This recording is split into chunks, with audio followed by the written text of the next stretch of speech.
Hello friend, आप सभी के स्वागत है हमारे चैनल वीएम क्लास भी पर। अगर आप सभी लोग इस चैनल से पहली बार जुड़ रहे तो चैनल को सब्सक्राइब करें और वीडियो को लाइक जरूर करें। तो आज के इस वीडियो में हम क्लास 10th के एनसीईआरटी बुक को, जो हमारा चैप्टर 3 है, दो चर वाले रैखिक समीकरण युग्म, उसको बारे में कुछ बेसिक बातें जानेंगे। तो चलिए वीडियो को हम स्टार्ट करते हैं। तो चैप्टर 3 में हमें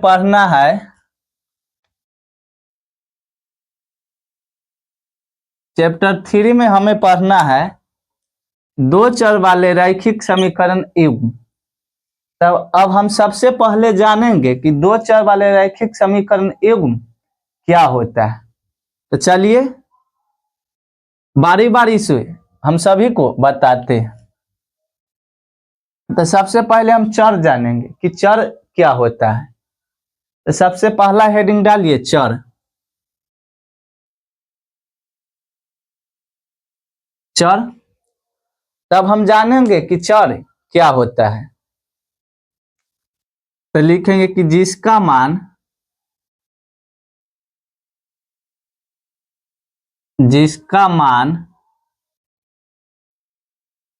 नहीं बदलता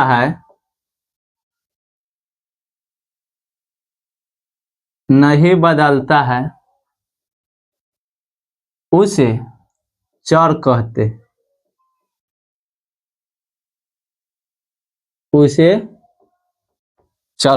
हैं। तो सबसे पहले हम चर जानेंगे कि चर किसको कहते हैं। तो चर का परिभाषा क्या बोल रहा है कि जिसका मान नहीं बदलता है उसे चर कहते हैं।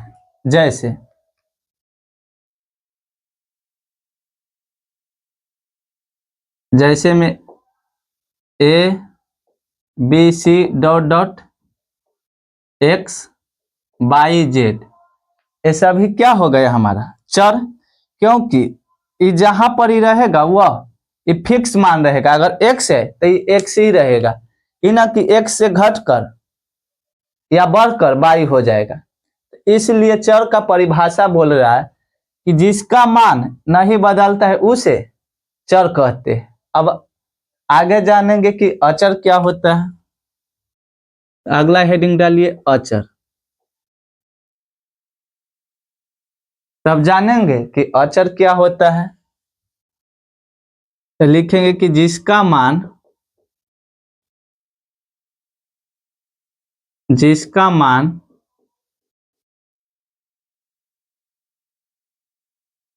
मान बदलते रहता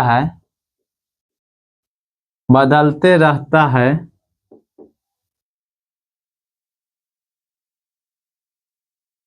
उसे अचर कहते हैं।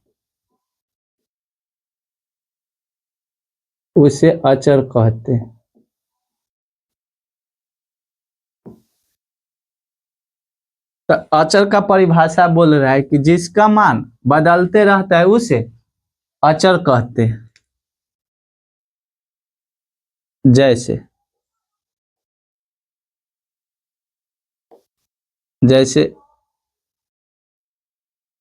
1, 2, 3, 4 डॉट डॉट, ये सभी क्या हो गया हमारा अचर। अचर का परिभाषा बोल रहा है कि जिसका मान बदलते रहता है उसे अचर कहते हैं। जैसे 1, 2, 3, 4, ये सभी क्या हो गया अचर। तो हम चर जान गए और अचर जान गए। तब हम आगे जानेंगे कि दो चर वाले रैखिक समीकरण युग्म का अर्थ। तो चलिए हेडिंग डालते हैं दो चर वाले रैखिक समीकरण युग्म। दो चर वाले रैखिक समीकरण युग्म।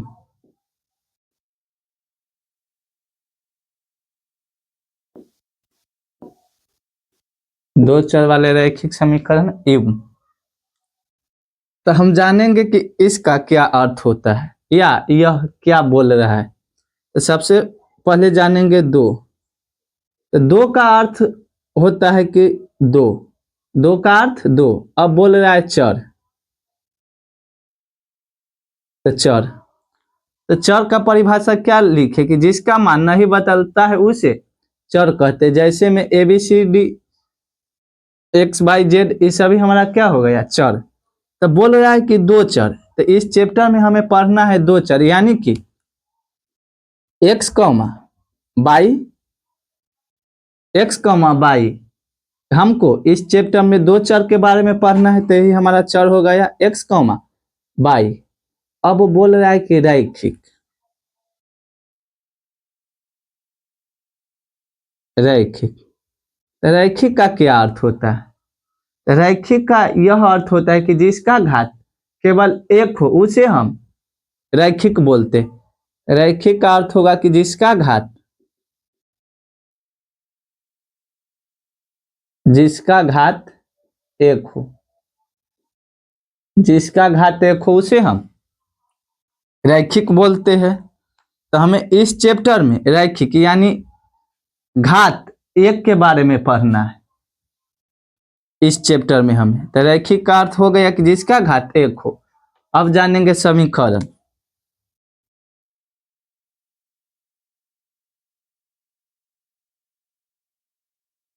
समीकरण, तो समीकरण का अर्थ होता है कि बराबर में जीरो हो,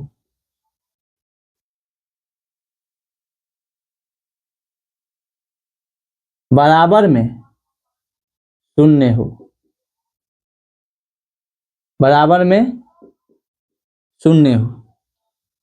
तो समीकरण का अर्थ होता है कि समीकरण वही होगा जिसका बराबर में शून्य रहेगा तो वह हमारा समीकरण होगा। अगर बराबर में शून्य नहीं है तो हमारा समीकरण नहीं होगा। अब युग्म के बारे में जानेंगे। तो युग्म का अर्थ होता है जोड़ा, युग्म का अर्थ होता है जोड़ा। और जोड़ा बोलते हैं किसको, जो दो गो रहता है उसको हम जोड़ा बोलते हैं। तो इस चैप्टर में हमें पढ़ना है दो चर वाले रैखिक समीकरण युग्म, यानी कि दो गो चर में और दो गो रैखिक समीकरण रहेगा उसी को पढ़ना है। तो हमारा दो चर वाले रैखिक समीकरण युग्म का बारे में बता दिए। अगर आप सभी लोग उतारना चाहते तो उतार लीजिए, फिर हम मिटा के कुछ और बेसिक बातें लिखाएंगे।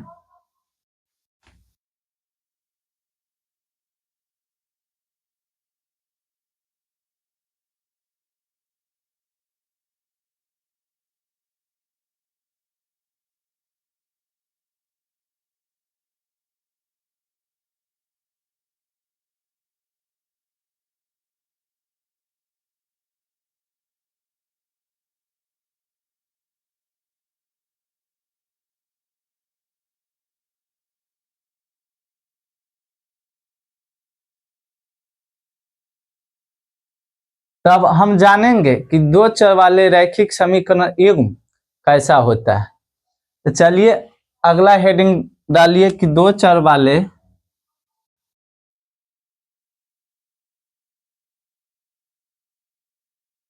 दो चर वाला या दो चर वाले रैखिक समीकरण का रैखिक रैखिक समीकरण का मानक रूप, मानक रूप। तब हम सबसे पहले जानेंगे कि हमारा दो चर वाला रैखिक समीकरण युग्म कैसा होता है।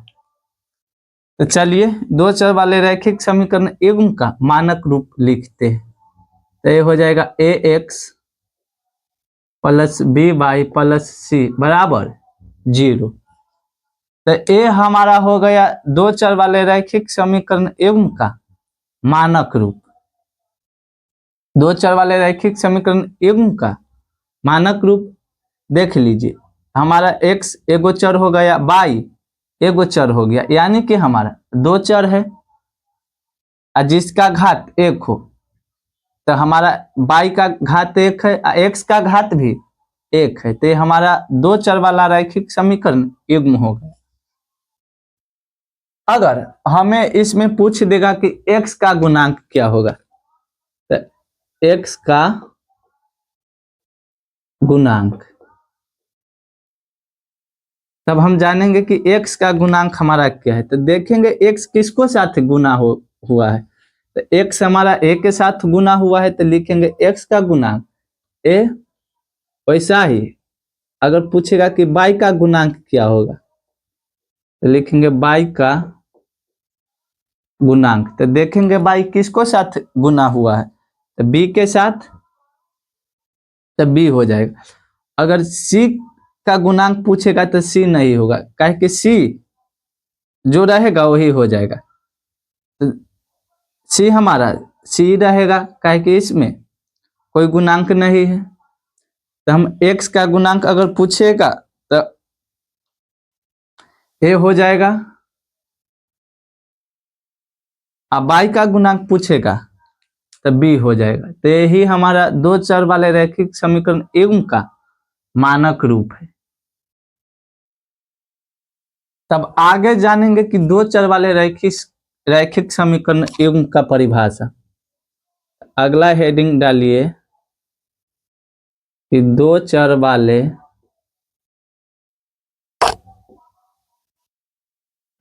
वाले रैखिक समीकरण युग्म, दो चर वाले रैखिक समीकरण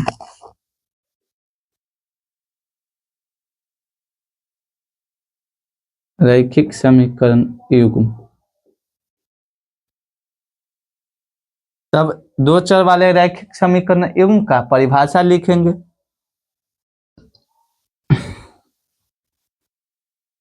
लिखेंगे दो चर वाले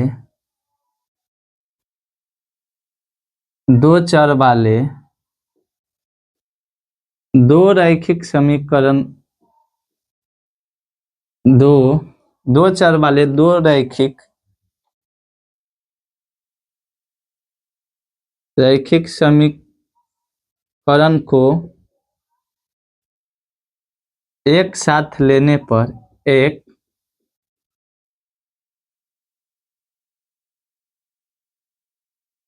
एक साथ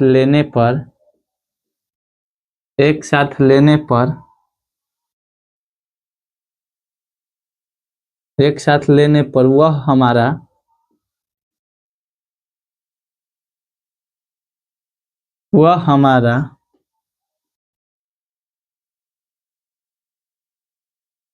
दो चर वाले रैखिक समीकरण युग्म कहलाते हैं। दो चर वाले रैखिक समीकरण युग्म कहलाते हैं।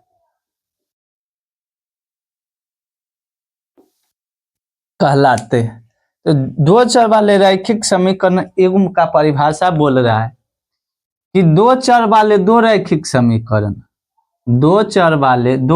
समीकरण को एक साथ लेने पर वह हमारा दो चर वाले रैखिक समीकरण युग्म कहलाते हैं।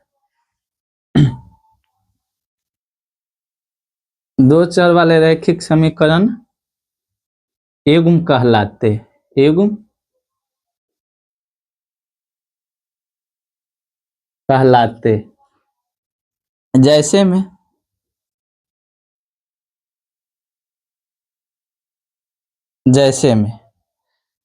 जैसे में क्या हो जाएगा, तो इसका परिभाषा बोल रहा है कि दो चर वाले दो रैखिक समीकरण हमको एक साथ लेना है, वही हमारा दो चर वाला रैखिक समीकरण युग्म कहलाता है।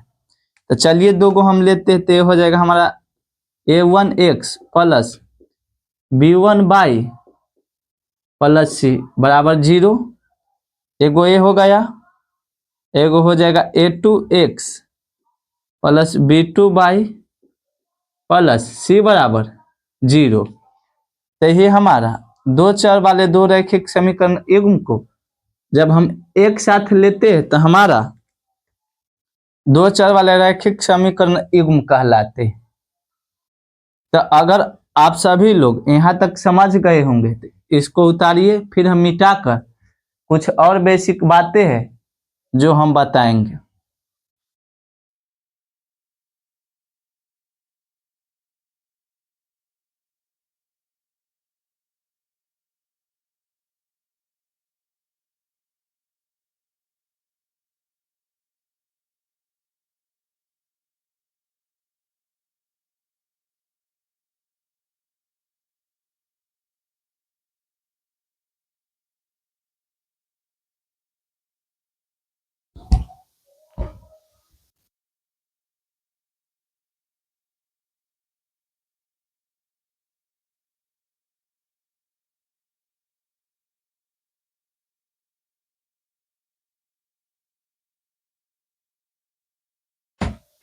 तो हम जान गए कि दो चर वाले रैखिक समीकरण युग्म क्या होता है। तभी हमने बताया कि दो चर वाले रैखिक समीकरण युग्म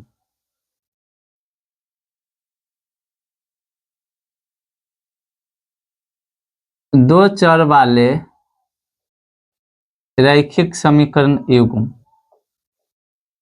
रैखिक समीकरण युग्म। तभी हमने बताए कि जब दो चर वाले रैखिक समीकरण को एक साथ लेते हैं, यानी a1x plus b1y plus c1 बराबर 0, फिर a2x प्लस b2y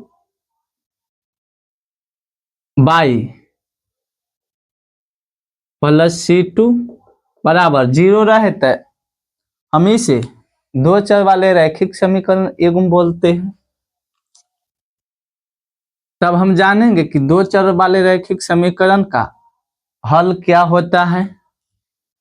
तो चलिए, जैसे हमारा एक हेडिंग डालिए a1 बटा a2 बराबर नहीं रहेगा b1 बटा b2 को, कि जब हम इसको हल करेंगे यानी a1 बटा a2 बराबर नहीं रहेगा b1 बटा b2 को, तो हम इसको बोलेंगे अद्वितीय हल।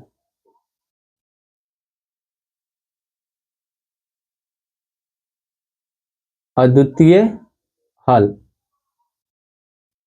जब हमारा a1 बटा a2 बराबर नहीं रहेगा किसका, b1 बटा b2 को, तो हम इसको क्या बोलेंगे, अद्वितीय हल। इसका ग्राफ कैसा होगा, इसका ग्राफ होगा प्रतिच्छेदी। प्रतिच्छेदी। अब प्रतिच्छेदी का क्या अर्थ होता है कि एक रेखा अगर इधर जा रहा है तो इसी को कहीं एक स्थान पर यानी यहाँ पे प्रतिच्छेद कर रहा है, तो ही हमारा प्रतिच्छेदी ग्राफ हो जाएगा। तो प्रतिच्छेदी जान गए होंगे, अब इसका युग्म जानेंगे। तो युग्म इसका कैसा होता है, तो संगत। युग्म कैसा होता है इसका, संगत। अब अगला डालिए कि अगर a1 बटा a2 बराबर है b1 बटा b2 को, लेकिन हमारा बराबर नहीं रहेगा किसका, c1 बटा c2 को, तो ये हमारा हो जाएगा इसका हल अपरिमित रूप से अनेक हल।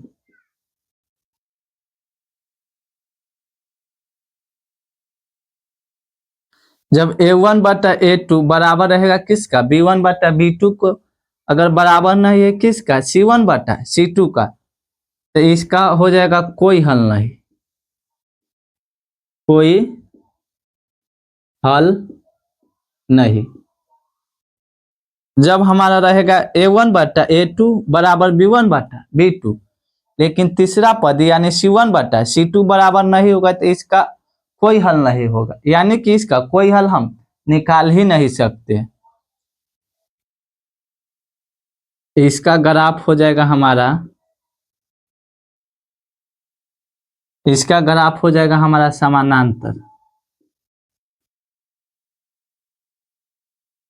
इसका ग्राफ हो जाएगा हमारा समानांतर, यानी कि एक रेखा इधर से जा रहा है तो फिर एक रेखा बस सेम टू सेम उसी दिशा में जाएगा। अगर बीच में हमारा ये दोनों के बीच में 5 मीटर का दूरी है तो यहाँ भी हमारा 5 मीटर का दूरी रहेगा। जितना दूर तक ये दोनों रेखा जाएगा वह 5 मीटर की दूरी से आगे की ओर जाते रहेगा। तो ग्राफ हमारा कैसा होगा? समानांतर। अब जानेंगे कि युग्म इसका कैसा होता है। तो युग्म इसका हो जाएगा असंगत। युग्म इसका हो जाएगा असंगत।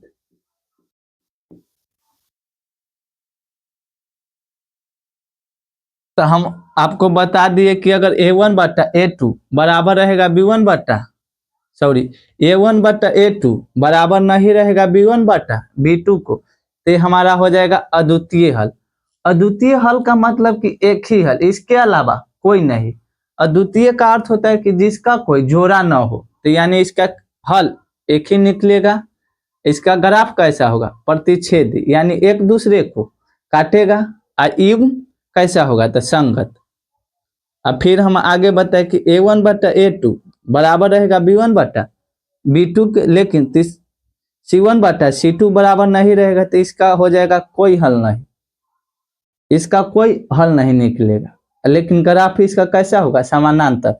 दो रेखा उतना ही दूरी पर आगे की ओर बढ़ेगा।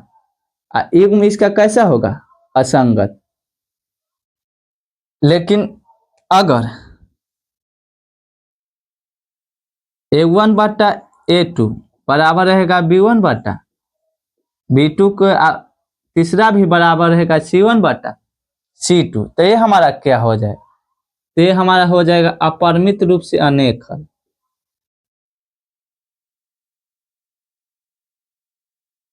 अपरिमित। चलिए इसको हम ऊपर समझाते हैं। नीचे हमारा नहीं अटेगा तो अगला यहाँ पर इसको हम बताते हैं। अगर A1/A2 बराबर है किसका? B1/B2 के, और फिर तीसरा भी बराबर है C1/C2 को, तो ये हमारा हो जाएगा अपरिमित रूप से अनेक हल। अपरिमित रूप से अनेक हल।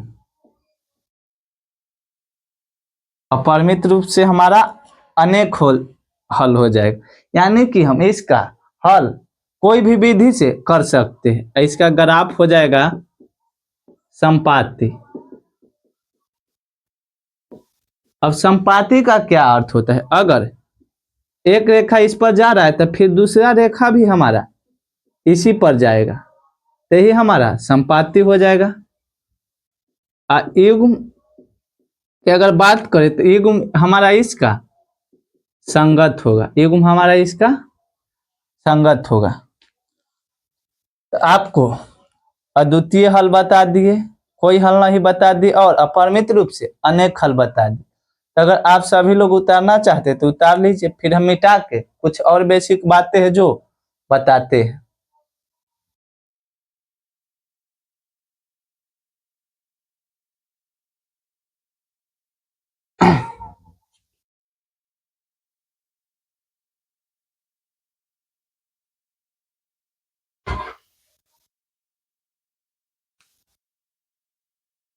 तो अगला हेडिंग डालिए कि दो चर वाले रैखिक समीकरण को हल करने की विधि।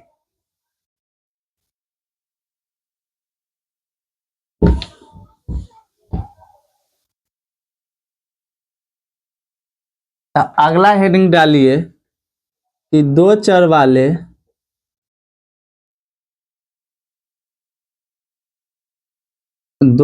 वाले रैखिक समीकरण को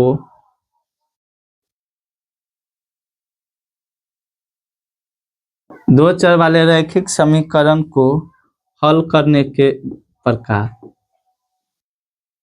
हल करने के प्रकार, तो हम दो चर वाले रैखिक समीकरण को तीन प्रकार से हल करते हैं। पहला, विलोपन विधि।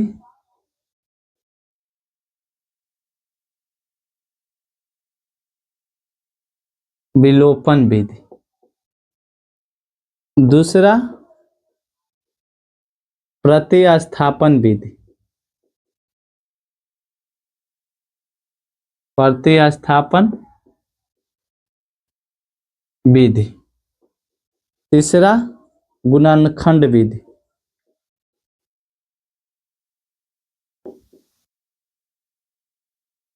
गुणनखंड विधि।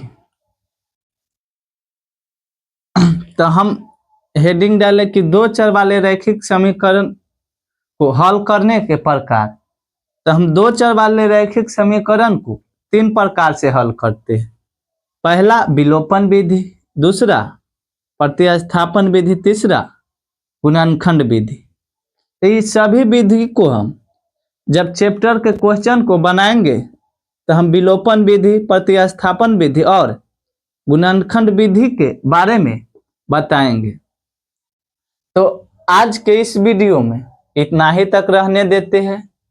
तो हमारा इस चैप्टर का जो बेसिक बात था वह हम बता दिए। तो हम कल के वीडियो में चैप्टर यानी प्रश्नावली 3.1 के क्वेश्चन को बनाएंगे।